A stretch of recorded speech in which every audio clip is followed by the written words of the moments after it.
ಸ್ನೇಹಿತರೆ ನಮಸ್ಕಾರ, ಎಲ್ಲರೂ ಹೇಗಿದ್ದೀರಿ? ನಾವು ಇನ್ನೊಂದು ಪುಣ್ಯಕ್ಷೇತ್ರಕ್ಕೆ ಬಂದಿದ್ದೇವೆ.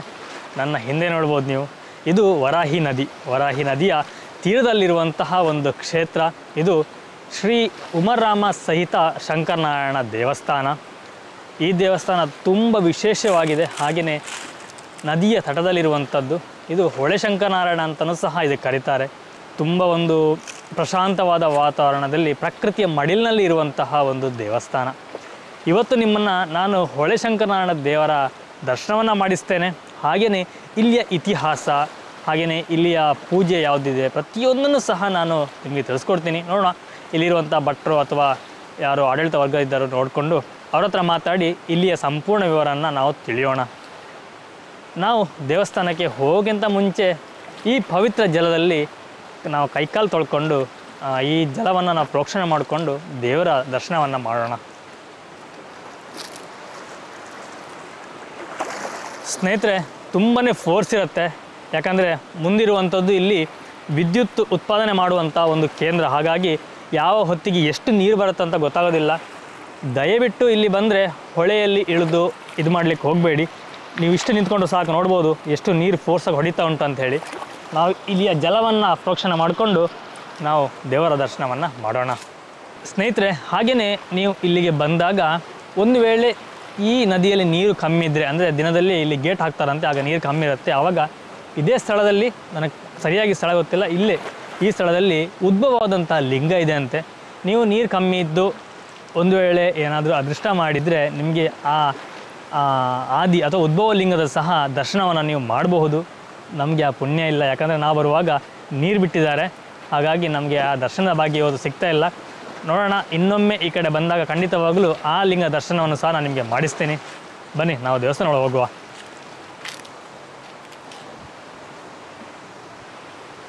ಸ್ನೇಹಿತರೆ, ಹಾಗೆ ಇನ್ನೊಂದು ಬೋರ್ಡ್ ನೋಡಿದೆ, ಅದು ನಿಮಗೆ ತೋರಿಸು ಅಂತೇಳಿ.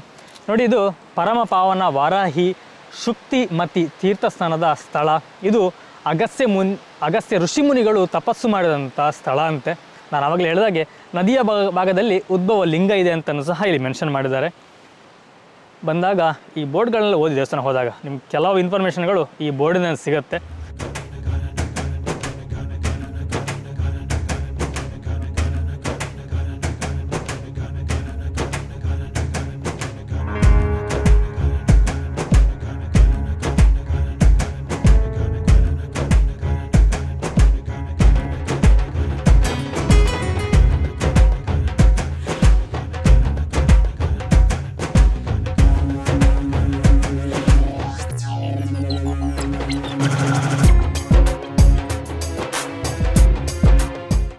ಸ್ನೇಹಿತರೆ, ನಾವಿವತ್ತು ಈ ಕ್ಷೇತ್ರದ ಬಗ್ಗೆ ಸಂಪೂರ್ಣ ಮಾಹಿತಿಯನ್ನು ತಿಳಿಯೋಣ.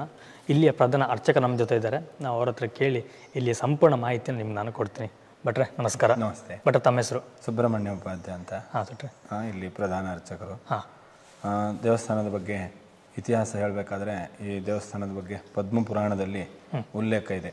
18 ಪುರಾಣಗಳಲ್ಲಿ ಪದ್ಮ ಪುರಾಣ, ಅದರಲ್ಲಿ ಈ ಕ್ಷೇತ್ರದ ಬಗ್ಗೆ ಉಲ್ಲೇಖ ಇರುವಂಥದ್ದು.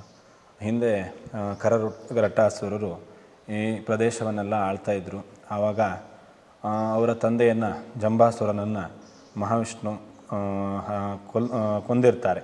ಆ ಸೇಡನ್ನು ತೀರಿಸ್ಕೊಳ್ಳಿಕ್ಕೋಸ್ಕರವಾಗಿ ಅವರು ತಮ್ಮ ತಂದೆಯನ್ನು ಕೊಂದಿರುವುದರಿಂದ ಆ ಮಹಾವಿಷ್ಣು ಅಥವಾ ದೇವತೆಗಳನ್ನು ಸಂಹಾರ ಮಾಡಬೇಕು ಅನ್ನೋ ಉದ್ದೇಶದಿಂದ ಶಿವನನ್ನು ಕುರಿತು ಉಗ್ರವಾದಂಥ ತಪಸ್ಸು ಮಾಡ್ತಾರೆ. ಆ ತಪಸ್ಸಿಗೆ ಶಿವ ಮೆಚ್ಚಿ ವರವನ್ನು ಕೊಡ್ತಾನೆ. ಇವರು ಕೇಳ್ತಾರೆ, ನರರಿಂದಾಗಲಿ ರಾಕ್ಷಸರಿಂದಾಗಲಿ ಅಥವಾ ಗಂಧರ್ವರಿಂದಾಗಲಿ ಯಾರಿಂದಲೂ ಕೂಡ ನಮ್ಗೆ ಮರಣ ಅನ್ನೋದು ಇರಬಾರ್ದು. ಮರಣ ಅನ್ನೋದು ಇದ್ದರೆ ಹರ ಮತ್ತು ಶಿವ ಮತ್ತು ನಾರಾಯಣರು ಒಟ್ಟು ಬರಬೇಕು. ಅದು ಒಂದೇ ಶರೀರವನ್ನು ಧರಿಸಿ ಐವರಾಗಿ ಬರಬೇಕು. ಐವರಾಗಿ ಬಂದು ಸಂಹಾರ ಮಾಡಿದಲ್ಲಿ ನಮಗೆ ನಮ್ಮ ಸಂಹಾರ ಅಂತ ಅವರು ವರವನ್ನು ಪಡೆದಿರ್ತಾರೆ.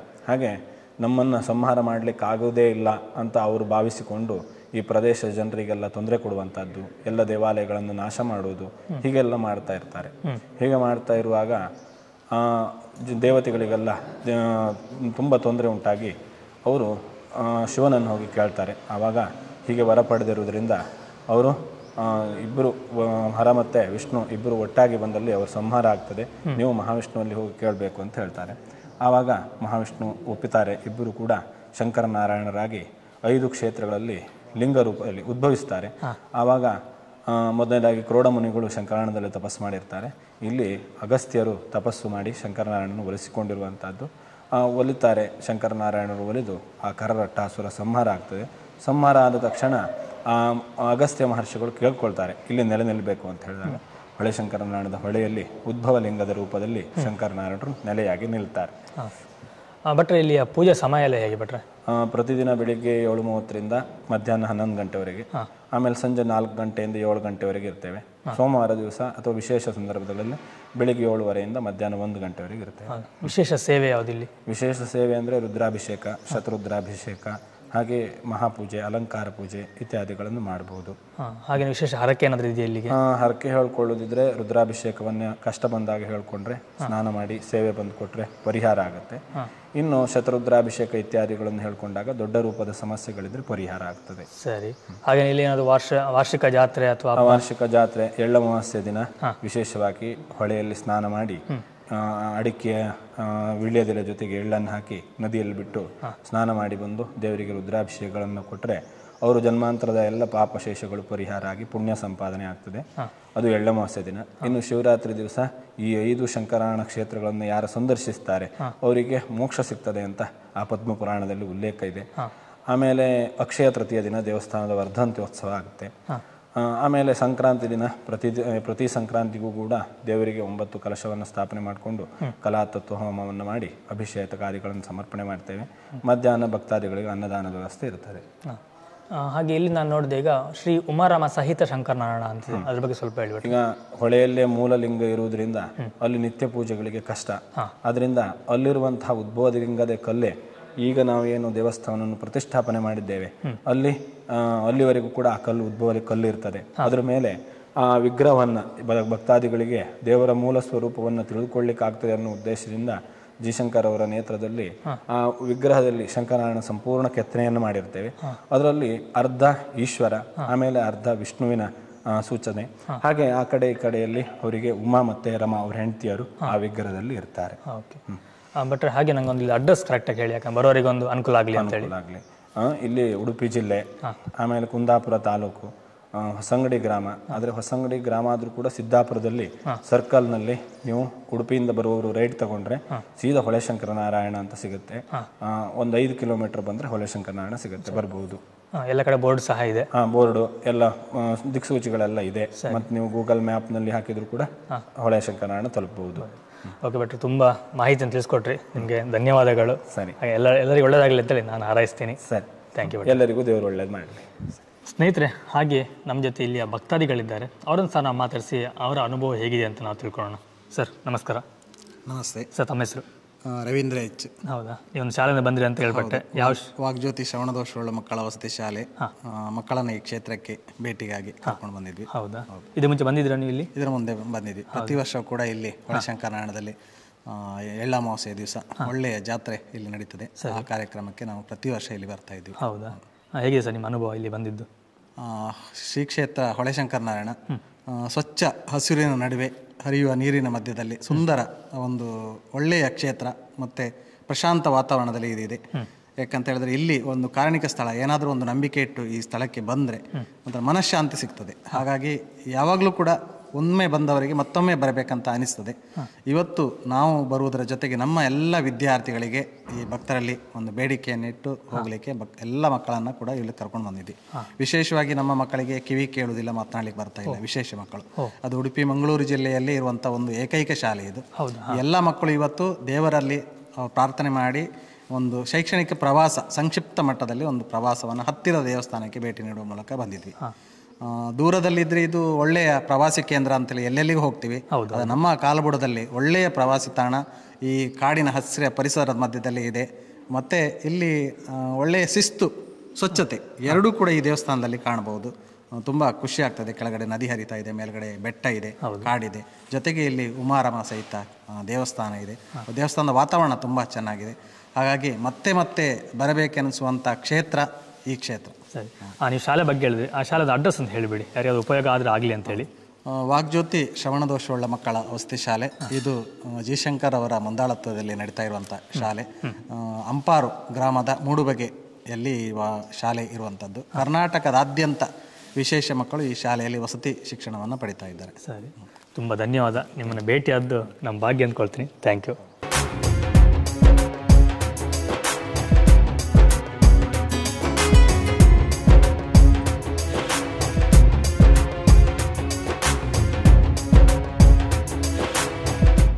ಸರ್ ನಮಸ್ಕಾರ. ನಮಸ್ಕಾರ ಸರ್, ತಮ್ಮ ಹೆಸರು? ಹರೀಶ್ ಶೆಟ್ಟಿ ಅಂತ. ಹಾಂ, ನಿಮ್ಮ ಊರು ಯಾವ ಸರ್?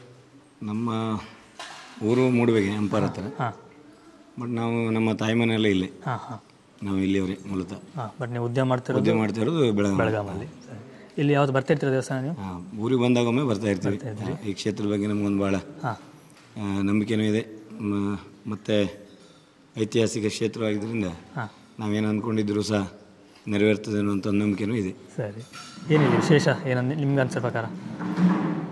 ವಿಶೇಷ ಇದು ಮೂಲತಃ ಇಲ್ಲಿ ಮೊದಲು ಭಾಳ ಒಂದು ಕಾಡಿನೊಳಗಡೆ ಸಣ್ಣ ಪ್ರದೇಶದಲ್ಲಿತ್ತು. ಹೆಚ್ಚಿನವರಿಗೆ ಇದು ದೇವಸ್ಥಾನ ಅನ್ನೋದೇ ಗೊತ್ತಿಲ್ಲ ಆ ಥರದ. ಅದಕ್ಕೆ ಈ ಕಾಣಿಕ ಕ್ಷೇತ್ರವಾಗಿದ್ದರಿಂದ ಈಗ ದೇವಸ್ಥಾನ ಎಲ್ಲ ಕಟ್ಟಿ ಇಂಪ್ರೂವ್ ಆಗಿದ ಮೇಲೆ ಸ್ವಲ್ಪ ಭಕ್ತಾದಿಗಳು ಸಹ ಬರ್ತಾ ಇದ್ದಾರೆ. ಇನ್ನು ಹಾಗೆ ಇದಾಗಬೇಕಷ್ಟೇ, ಪ್ರಚಾರ ಪಡಿಬೇಕಷ್ಟೇ. ಹೌದೌದು, ಇನ್ನು ಹೆಚ್ಚಿನ ಜನ ಬರುವಂತ ಆಗಲಿ. ಸರಿ, okay, thank you sir. Yes, welcome.